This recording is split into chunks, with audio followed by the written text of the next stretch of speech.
Atkot Gundala road પર ભક્તિ જીવનદાસ સ્વામીની સ્મૃતિ અર્થે વૃક્ષારોપણ કરવામાં આવ્યું, જેમાં 100 વૃક્ષો વાવવામાં આવ્યા હતા. ગુંદાળાના શિક્ષક નયનાબેન કાપડિયા, આદિતિબેન દેસાણીના હસ્તે વૃક્ષારોપણ કરવામાં આવ્યું, જેમાં ગુંદાળા ગામના ગ્રામજનો તેમજ આટકોટ અને આજુબાજુના વિસ્તારમાં રહેતા લોકોના સહકારથી વૃક્ષારોપણ કરાયું. ગુંદાળા ગામના મનસુખભાઈ ખોખરિયા, અર્જુનભાઈ રામાણી, સદભાવના વૃદ્ધાશ્રમના વિજયભાઈ ડોબરિયા, અજીત એજન્સીના રોહિતભાઈ ભાલાડા, નરેન્દ્રભાઈ ખૂંટ સહિતના સાથ સહકારથી આ વૃક્ષોનું આયોજન કરવામાં આવ્યું હતું. ત્યારે ગુંદાળાના સ્વામિનારાયણ મંદિરના સંત ભક્તિ જીવનદાસના સ્મૃતિ અર્થે સૌ વૃક્ષોનું વાવેતર કરવામાં આવ્યું હતું.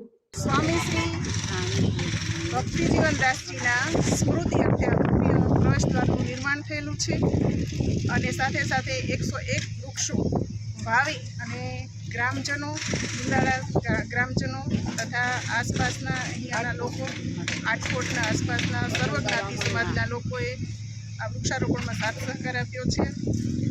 શ્રી સદભાવના વૃદ્ધાશ્રમ દ્વારા આયોજિત વિજયભાઈ ડોબરિયા દ્વારા આ પાંજરા અને વૃક્ષો તથા એનું વૃક્ષારોપણ કરવામાં આવ્યું છે. તો આ તકે હું આ સર્વનો આભાર માનું છું. GDC ન્યૂઝ સાથે કરશન બામટા, આટકોટ.